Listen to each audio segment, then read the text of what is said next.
پیارے اسلامی بھائیوں، دعا یقیناً یہ ایک بڑا کمال کا عمل ہے، بہت شاندار عبادت ہے۔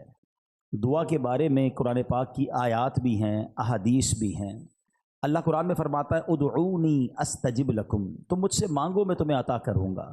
احادیث میں نبی پاک نے فرمایا الدعاء مخ العبادہ، دعا عبادت کا مغز ہے۔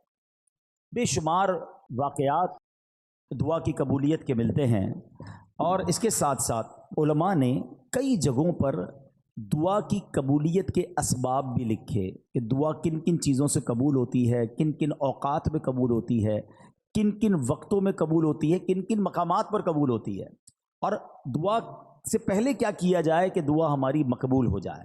تو ہم نارملی دعا کو بڑا نارمل لیتے ہیں، لیکن دعا ایک بڑی کمال کی عبادت ہے۔ مگر آج میرا جو موضوع ہے کہ دعا تو ویسے بھی کرتے رہنا چاہیے، لیکن ہماری زندگی میں ماں باپ کی دعا کتنا بڑا کردار ادا کر سکتی ہے۔ آج میں یہ بات کرنا چاہوں گا کہ والدین کی دعا کا اثر کتنا ہوتا ہے، اور پھر خدا نہ خواستہ والدین کو کوئی تکلیف دے دے تو پھر والدین کی زبان سے اگر بد دعا نکل جائے تو وہ کتنی بڑی ہلاکت کا باعث بن جاتا ہے۔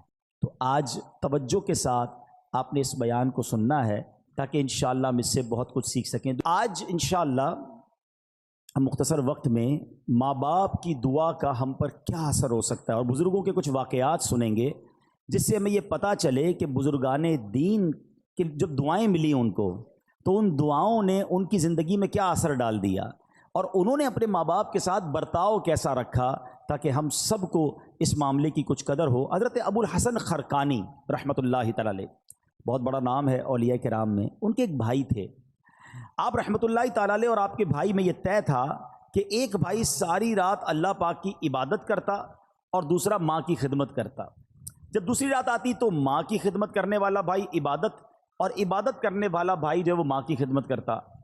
ایک دن آپ رحمۃ اللہ تعالی علیہ کے بھائی کی باری ماں کی خدمت کرنے کی تھی، تو آپ کے بھائی نے کہا اگر آج آپ ماں کی خدمت کر لیں اور میں عبادت کر لوں، تو آپ نے اجازت دے دی کہ ٹھیک ہے تم عبادت کر لو، میں ماں کی خدمت کر لیتا ہوں، اور خود ماں کی خدمت میں مشغول ہو گئے۔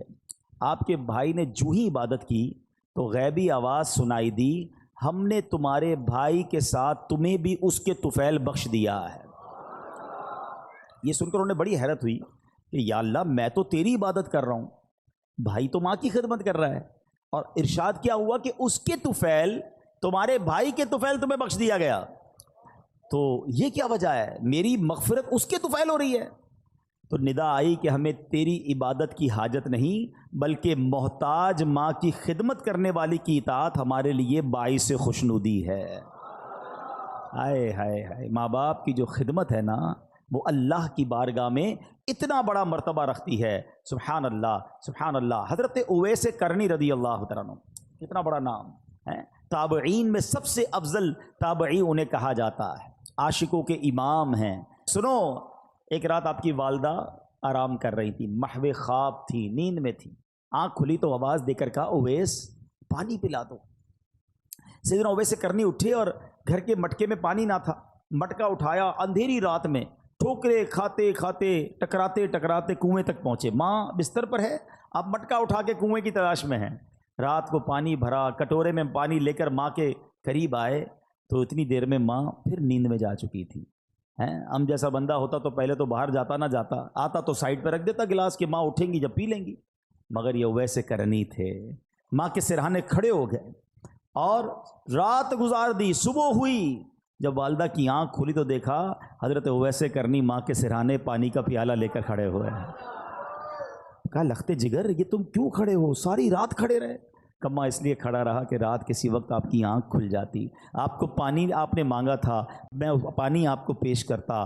اللہ اکبر۔ اب جب ماں نے اتنی فرما برداری دیکھی نا، دعا ماں کی، سنو، ایسی ماں نے دعا کی کہ ماں نے کہا کہ یعنی آپ کے درجوں کی بلندی کی ایسی دعا کی کہ اللہ نے آپ کے درجے بلند فرما دیے۔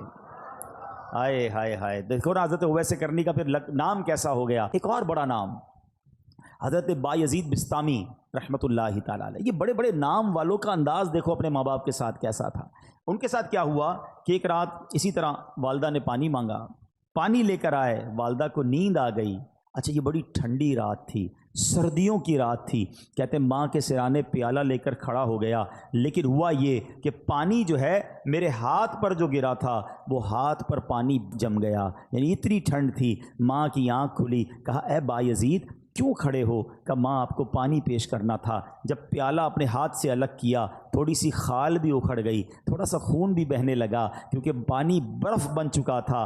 اللہ اکبر. ماں نے بڑی دعاؤں سے نوازا. اسی طرح ایک رات والدہ نے ان کو حکم دیا کہ دروازے کا ایک پٹ کھول دو، لیکن رات بھر میں اس پریشانی میں کھڑا رہا کہ دایاں دروازہ کھولوں یا بایاں دروازہ کھولوں، کیونکہ اگر ان کی مرضی کے بغیر میں نے کھول دیا تو کہیں حکم عدولی نہ ہو جائے. ایک مرتبہ بایزید بستامی کی والدہ محترمہ نے آپ کو مکتب بھیجا. سورہ لقمان پڑھتے پڑھتے جب اس آیت پر پہنچے انشکر لی ولی والدیک، اللہ اکبر. اس کا معنی پتہ کیا ہے؟ اس کا معنی بنتا ہے یہ کہ حق مان میرا اور اپنے ماں باپ کا. تو کہتے ہیں جب وہ آیت پڑھی تو استاد صاحب سے کہتے ہیں کہ میں ذرا والدہ سے ملنے جانا چاہتا ہوں. ڈیورنگ کلاس درجہ لگا ہوا ہے، آیت پڑھی، ترجمہ پڑھا کہ ماں کے پاس جانا ہے. درجہ چھوڑ کر ماں کے پاس آ گئے. اب ماں پوچھتی ہے کہ بیٹا کیوں آئے ہو؟ تو آپ کہتے ہیں کہ ماں میں نے آج قرآن پاک میں پڑھا ہے کہ ماں باپ کا حق پورا کرنا ہے، تو میری عرض یہ ہے کہ دو جگہوں پر میں خدمت نہیں کر سکتا. یا تو مجھے اللہ عز و جل سے ہمیشہ کے لیے مانگ لیجئے، اپنی خدمت میں رکھ لیں، یا اللہ کے حوالے کر دو تاکہ اس کی عبادت میں لگا رہوں. ماں نے فرمایا بیٹا میں تجھے اللہ عز و جل کی بارگاہ کے لیے آزاد کرتی ہوں، اپنا فرض بھی تجھے معاف کرتی ہوں، جا رب کی عبادت میں مصروف ہو جا. یہ ماں کی خدمت تھی جس نے حضرت بایزید کو بایزید بستامی بنا دیا. اور وہ ماں بھی کیسی تھی جس نے اپنے حق معاف کیے اور بیٹے کو دین کے لیے وقف کر دیا. غوث اعظم رضی اللہ تعالیٰ عنہ، پیران پیر شیخ عبد القادر جیلانی بھی تو جیلان سے بغداد جانا چاہتے تھے. ماں سے کہا کہ ماں میں نے علم دین سیکھنے کے لیے بغداد جانا ہے. اچھا یہ آج کل جو ٹریول ہے نا، اب تو ٹریول بہت آسان ہے، بندہ صبح کہیں ہوتا ہے شام کہیں ہوتا ہے. پہلے ایسا نہیں ہوتا تھا. پہلے ٹریول بڑا مشکل، بیچ میں بڑا جناب ڈاکو آتے تھے، گھاٹیاں آتی تھیں. بلکہ آپ زیادہ دور نہ جائیں. اب یہاں جو بزرگ بیٹھے ان سے پوچھیں 1950-60 میں جو لوگ حج پہ جاتے تھے 5-5 6-6 مہینے کا سفر ہوتا تھا. گاڑیوں میں جاتے تھے، بسوں میں، پاکستان سے بس جاتی تھی حج کے لیے. اور جناب کئی لوگ تو واپس ہی نہیں آ پاتے تھے کیونکہ اتنے مشکل راستے، بیمار ہو جاتے تھے، وہ فیسلٹیز نہیں تھی. یہ تو میں آپ کو 50 سال پرانی 70 سال پرانی بات بتا رہا ہوں. صدیوں پرانا سفر کیسا ہوتا ہوگا. غوث پاک کی ماں نے آپ کو کیا کہا کہ بیٹا ٹھیک ہے اب جاؤ، اب ہماری محشر میں ملاقات ہوگی. ماں نے ان کا حق معاف کر دیا کہ میری خدمت نہ کرو، دین کی خدمت کرو. کیسے ماں باپ تھے. اور پھر کیا نصیحت کی تھی کہ بیٹا ہر حال میں سچ بولنا. واقعہ یاد ہے نا کہ جب ڈاکوؤں نے آپ کو پکڑا اور آپ نے اپنا مال بتا دیا، اور کیوں بتایا کہ ماں سے وعدہ کیا ہے ہر حال میں سچ بولنا، مال جاتا ہے تو چلا جائے. وہ ڈاکوؤں کا سردار رونے لگا کہ تم ماں سے کیے ہوئے وعدے کو پورا کر رہے ہو، میں بھی اپنے ویب سے کتنے وعدے کیے، میں کیوں پورے نہیں کرتا. پورے ڈاکوؤں نے توبہ کر لی اور مال بھی واپس لوٹا دیا. مگر یہ ماں باپ کی خدمتیں تھیں، یہ ماں باپ کی دعائیں تھیں.